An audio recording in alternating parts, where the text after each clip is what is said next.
अभी अभी बहुत बड़ी बीमारी हार्ट अटैक वाला आ गया था हमको, उसके बाद भी इतनी हिम्मत आ गई मुझे कि नहीं, जनता के बीच में जाना है, इनकी लड़ाई तो लड़नी है। जनता का जो फंड था वो कहाँ गया, आपने कहाँ खर्च किया, जनता को कम से कम उसका हिसाब तो दीजिए। तो कहेंगे हर हर महादेव। ये सरकार खिलवाड़ कर रही है, उनकी जिंदगी के साथ खिलवाड़ कर रही है। तो बात को समझिए कि क्यों हो रहा है ऐसा।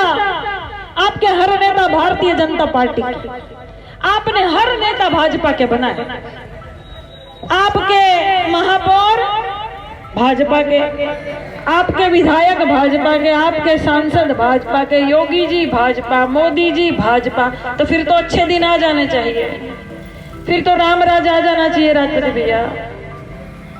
हाँ, फिर तो नौकरी मिल जानी चाहिए, फिर बेरोजगारी खत्म हो जानी चाहिए, महंगाई नहीं होनी चाहिए। जब हर नेता भारतीय जनता पार्टी के अपने बनाए तो फिर अच्छे दिन आ जाने चाहिए। लेकिन फिर भी महंगाई है, बेरोजगारी है, कहीं सुनवाई नहीं है, पेपर लीक हो रहा है, युवा परेशान, हर तबका परेशान, अधिकारी हो, अधिवक्ता हो, कर्मचारी हो, महिला हो, बच्चियां हो, बेटे हो, जवान हो, किसान हो, युवा हो, मजदूर हो, मजलूम हो, मुस्लिम हो, हर कोई भारतीय जनता पार्टी की सरकार में परेशान क्यों है। इतने सारे पेपर लीक होते हैं भैया, जितना लव लेटर लीक नहीं होते हैं उतना पेपर लीक उत्तर प्रदेश की सरकार में होता है। माननीय संजय निषाद जी भले वो अलग पार्टी में है, लेकिन वो हमारे ससुर लगेंगे। अरे अच्छा, बिल्कुल हमारे ससुर लगेंगे। कैसे? तो भारतीय जनता पार्टी ने सबको बेरोजगार कर दिया है, इसलिए युवा सबसे ज्यादा परेशान है। युवा में देहातों में जाती हूँ तो देखती हूँ कहीं बगीचों में बैठे हैं, कहीं वीडियो बना रहे हैं, कहीं चकल्लस कर रहे हैं। ये युवाओं का समय नहीं है बगीचों में बैठने का, आराम फरमाने का। अरे समय उनका सपना पूरा करने का है, ये समय रोजगार करने का है, ये समय नौकरी करने का है, लेकिन ये सरकार नौकरी नहीं दे रही।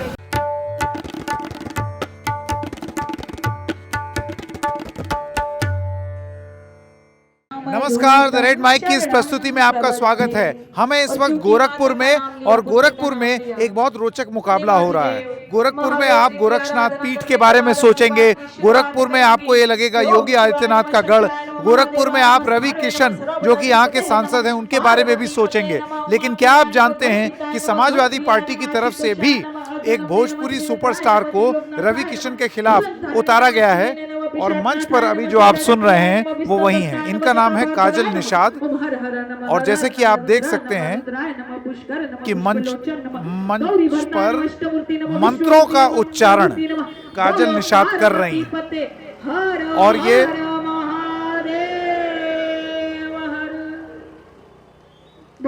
तो गोरखपुर में समाजवादी पार्टी की तरफ से भी जो प्रत्याशी हैं, ये विधायकी का चुनाव भी लड़ चुकी हैं, लेकिन सफलता हाथ नहीं लगी। लेकिन इससे उनके हौसले अभी बुलंद, ऐसा नहीं है कि हौसले पस्त हो गए, हौसले अभी भी बुलंद हैं।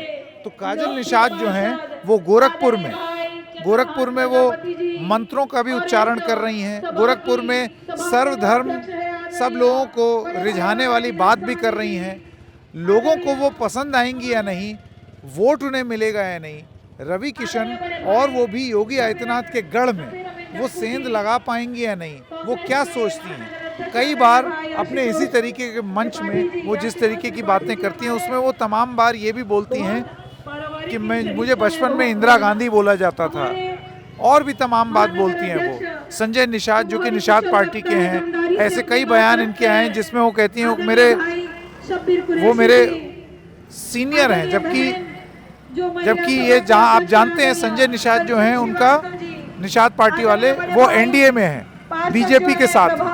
ऐसे में अपने आप को इस मुकाबले में काजल निषाद कहाँ देखती हैं, ये हम आपको बताएंगे जब वो मंच से उतरेंगी। तो जब वो मंच से उतरेंगी तो हम उनसे बात करके आपको बताना चाहेंगे। बाहर के आपके सांसद जी जौनपुर के, उसके बाद भी उनकी हिम्मत हो जाती है, न किसी के सुख में आते हैं न दुख में आते हैं। बेटी बचाओ बेटी पढ़ाओ का नारा देकर अपनी बेटी के साथ न्याय नहीं करते हैं, अपनी पत्नी के साथ न्याय नहीं करते हैं। अरे शर्म आनी चाहिए उनको, शर्म आनी चाहिए उनको कि उनकी बेटी ने यह कहा कि मुझे हक अधिकार मेरे पापा होकर नहीं दे रहे हैं, मुझे बेटी मान नहीं रहे हैं। हमारी मम्मी के साथ 1995 को शादी की है, उनकी पत्नी कह रही है, फोटो के साथ वीडियो के साथ बता रही है, बेचारी एक महिला दर दर की ठोकरें खा रही है अपनी बेटी के साथ और उनको हक अधिकार नहीं मिल रहा। शर्म आनी चाहिए उनको कि उनकी बेटी ने कहा कि कोर्ट में जाएंगे, उनकी पत्नी ने कहा कोर्ट में जाएंगे। शर्म आनी चाहिए उनकी बेटी ने कहा कि डीएनए टेस्ट करवा लीजिए कि मैं माननीय सांसद जी की बेटी। इस तरह के सांसद जी कभी आपकी बेटियों को न्याय दिला पाएंगे, कभी महिलाओं को न्याय दिला पाएंगे? इस बात को समझिए। भारतीय जनता पार्टी के हर नेता कहीं ना कहीं देखेंगे महिला यौन शोषण में लिप्त पाए जाए। ये सरकार खिलवाड़ कर रही है, उनकी जिंदगी के साथ खिलवाड़ कर रही है। तो बात को समझिए कि क्यों हो रहा है ऐसा। आपके हर नेता भारतीय जनता पार्टी के, आपने हर नेता भाजपा के बनाए, आपके महापौर भाजपा के, आपके विधायक भाजपा के, आपके सांसद भाजपा के, योगी जी भाजपा, मोदी जी भाजपा। तो फिर तो अच्छे दिन आ जाने चाहिए, फिर तो राम राज आ जाना चाहिए रात्रि भैया। हाँ, फिर तो नौकरी मिल जानी चाहिए, फिर बेरोजगारी खत्म हो जानी चाहिए, महंगाई नहीं होनी चाहिए। जब हर नेता भारतीय जनता पार्टी के अपने बनाए तो फिर अच्छे दिन आ जाने चाहिए। लेकिन फिर भी महंगाई है, बेरोजगारी है, कहीं सुनवाई नहीं है, पेपर लीक हो रहा है, युवा परेशान, हर तबका परेशान, अधिकारी हो, अधिवक्ता हो, कर्मचारी हो, महिला हो, बच्चियां हो, बेटे हो, जवान हो, किसान हो, युवा हो, मजदूर हो, मजलूम हो, मुस्लिम हो, हर कोई भारतीय जनता पार्टी की सरकार में परेशान क्यों है? इसका एक कारण है। शांत हो जा भैया, तनी हमरा दुकानदारी चला दल होगा। हर इंसान परेशान क्यों है? इसका कारण है। तो इस वक्त हम गोरखपुर में हैं और गोरखपुर में वॉर ऑफ द सुपरस्टार्स की भी एक लड़ाई है। वो आपको और जब खुमारी चढ़ेगी, यहाँ पर इलेक्शन होगा, लेकिन क्योंकि हम यहाँ हैं, हमने काजल निषाद जी की स्पीच सुनी और आपने बड़ा पावरफुल डिफेंस दिया अपनी तरफ से, अपनी बात आपने रखी। एक तरफ रवि किशन हैं, भोजपुरी फिल्म सुपरस्टार, और दूसरी तरफ आप हैं, Bhojpuri film superstar and writer. हाँ, मैं टीवी सीरियल की अभिनेत्री मात्र हूँ और हाँ। मैंने 7 भाषाओं में काम किया है, भोजपुरी के नहीं। जी, लेकिन जिस तरीके से आप भोजपुरी बोल रही थी और वो भी गुजरात की होकर के, जो आपने मतलब ये भोजपुरी कहाँ से सीखी आपने? नहीं, मैं यहाँ की बहुरिया हूँ। हाँ, और यही भगवा पार की रहने वाली हूँ। हाँ। तो मेरे घर में सभी भोजपुरी ही बोलते हैं, हाँ। तो मैं भी बोलती हूँ। तो एक ये जो पर्दे पर आने वाले लोगों की ये जो लड़ाई गोरखपुर में हो रही है, इस लड़ाई में आप अपने आप को कहाँ देखती हैं? आप ऑब्वियसली गुजरात से आई, आप यहाँ की, जैसे कि आपने बोला, बहुरिया हो गई हैं। ऐसे में आपने कुछ चुनाव भी यहाँ पर लड़े हैं। जी, जी। इस बार के मुकाबले में आप अपने आप को कहाँ देखती हैं और आपको क्यों लगता है कि खास तौर से एक योगी आदित्यनाथ के गढ़, रवि किशन, उन सब के बीच में आप एक जगह बना ले जाएंगे? देखिए, बेटी की डोली जो है वो मैके से उठती है और ससुराल से अर्थी उठती है। कहने का मतलब होता है कि बेटी ताउम्र जिंदगी भर ससुराल को संवारती है, सजाती है। जब बेटी की शादी हो जाती है तो पति के नाम से ही जानी जाती है, चाहे कोई भी हो। आप भी हो महोदय तो आपकी पत्नी भी आपके नाम से जानी जाएगी, मैके के नाम से। मैं यहाँ की बहुरिया हूँ। माननीय सांसद जी फिल्मों में बहुरिया बनते हैं भाई, मैं तो यहाँ की बहुरिया हूँ। इसीलिए जनता मुझे प्यार, सहयोग, आशीर्वाद देने का काम करती है। दूसरी बात कि मैं किसी भी पद पर नहीं हूँ। मैं यहाँ किसी गांव की प्रधान नहीं हूँ, बीडीसी नहीं हूँ, किसी इलाके की पार्षद नहीं हूँ। उसके बावजूद भी मैं लगातार जनता के हक अधिकार के लिए लगातार लड़ती हूँ, इनके बीच रहती हूँ, इनके सुख दुख में जानती हूँ, इनकी आवाज़ उठाती हूँ। चाहे पुलिस कचहरी, कोर्ट कचहरी, थाना, कोई भी इनकी लड़ाई हो, चाहे दबंगों से लड़ाई हो, चाहे पुलिस अधिकारी बीच में कहीं किसी को परेशान कर रहे हो, मैं हर लड़ाई लड़ने का काम करती हूँ। इसीलिए जनता का सहयोग, प्यार, आशीर्वाद मेरे साथ है। दूसरी बात कि माननीय रवि किशन जी पहले मात्र रवि किशन ही लिखते थे, आपने भी देखा होगा, लेकिन नेता बनने के लिए उन्होंने रवि किशन शुक्ला लिखना शुरू कर दिया। लेकिन शुकुल जी कहीं आते जाते नहीं है, शुकुल जी कहीं पंडितों की लड़ाई नहीं लड़ते हैं। शुकुल जी उल्टा यहाँ पे गोरखपुर में तिवारी हाता का बहुत बड़ा नाम है और परम आदरणीय ब्राह्मण समाज में और सर्व समाज में उनका बहुत आदर के साथ नाम लिया जाता है। तिवारी हाथे पर छापा पड़वाते हैं तो कैसे शुकुल जी है? शुकुल जी योगी जी जेब में पड़े रहते हैं, काहे कि चूचा नहीं करते हैं। योगी जी को गोरखपुर में भारतीय जनता पार्टी में भी बहुत सारे ब्राह्मण समाज के ऐसे सम्मानित लोग हैं, ऐसे सम्मानित नेता हैं जो सही मायने में लड़ाई दे सकते हैं, लेकिन योगी जी को भी बाहरी ब्राह्मण इसलिए लाना पड़ा क्योंकि जेब में पड़े रहते हैं, चूचा नहीं करते हैं। और गोरखपुर के परम आदरणीय सम्मानित ब्राह्मण समाज ऐसे है जो आवाज़ उठाना जानते हैं। तो जनता मेरे साथ है, मुझे कोई शक नहीं है। दूसरी बात, काजल निषाद की व्यक्तिगत ये लड़ाई नहीं है या ये समाजवादी पार्टी का व्यक्तिगत चुनाव नहीं है, ये जनता वर्सेस सत्ता का चुनाव है और ये जनता यहाँ जीतने जा रही है। 1 तारीख को आप देखिएगा भारी से भारी मात्रा में साइकिल बटन दबेगा, इसीलिए भी क्योंकि सभी को पता है कि 1 तारीख को हमारा जन्मदिन है, तो सभी आशीर्वाद के स्वरूप अच्छा, जिस दिन वोटिंग होगी उस दिन आपका जन्मदिन है। हाँ, मैंने देखा आपने जब ये स्पीच दे रही थी आपने इसका जिक्र भी किया और जब आपने स्पीच शुरू की तो उसमें आपने कोई कसर नहीं छोड़ी है सारे देवी देवताओं और भगवानों का स्मरण करने की और लोगों को याद दिलाने की। ये आपका व्यक्तिगत रूप से ये आपके पर्सनैलिटी का हिस्सा है या फिर जैसे कि हम और समाजवादी पार्टी आरोप लगाती है कि कुछ लोग चुनावी हिंदू हैं या कुछ लोग राजनीति के चलते हिंदू होने का दावा ज़्यादा करते हैं, तो आपको क्या इसकी ये आलोचना झेलनी पड़ती है कि क्यों आपको भगवान और आराध्य की बात शुरुआत में करनी? नहीं, मुझे ये आरोप झेलने नहीं पड़ते हैं, आलोचना भी झेलनी नहीं पड़ती है, क्योंकि सभी को पता है कि मैं शुरू से ऐसी हूँ। चुनाव हो या न हो, मैं इसी तरह से कई मंदिरों में जाती हूँ तो इसी तरह से मंत्र बोलती हूँ, या किसी की जैसे रामलीला हो रहा हो वहाँ मैं मंत्र बोलती हूँ। भजन बोलना अच्छा लगता है तो एक आध भजन भी बोल देती हूँ, कृष्ण कन्हैया का भजन अच्छा लगता है तो वो भी बोल देती हूँ। ये मेरी पर्सनालिटी है, ऐसी ही हूँ मैं जो हूँ मैं वो हूँ, मैं खुली किताब हूँ। लोगों को अच्छी तरह से पता है कि मैं ऐसी हूँ, चुनाव हो या ना हो। मैं समाज सेवी थी और समाज सेवी हूँ। मैं टीवी सीरियलों में अभिनय करती थी और 7 भाषा में मैंने काम किया। वो सारी कौन सी भाषाएं थी काजल जी? हिंदी, मराठी, गुजराती, तेलुगु भी थी, बंगाली भी थी, तो ये अलग अलग भाषा, भोजपुरी भी थी। तो ये सारी अलग अलग भाषाओं में मैंने काम किया था। लेकिन मैं वो सारी सुख सुविधा छोड़कर यहाँ जनता के बीच में इसलिए आई हूँ क्योंकि मैं समाज सेवी भी हूँ। लेकिन हमारे शुकुल जी अभिनेता से नेता बने, लेकिन अभिनेता बनकर ही रह गए। आज भी वो हर हर महादेव के पोस्टर अपने लगाते हैं और आज भी शूटिंग करते हैं, लेकिन जनता के बीच में जाते नहीं।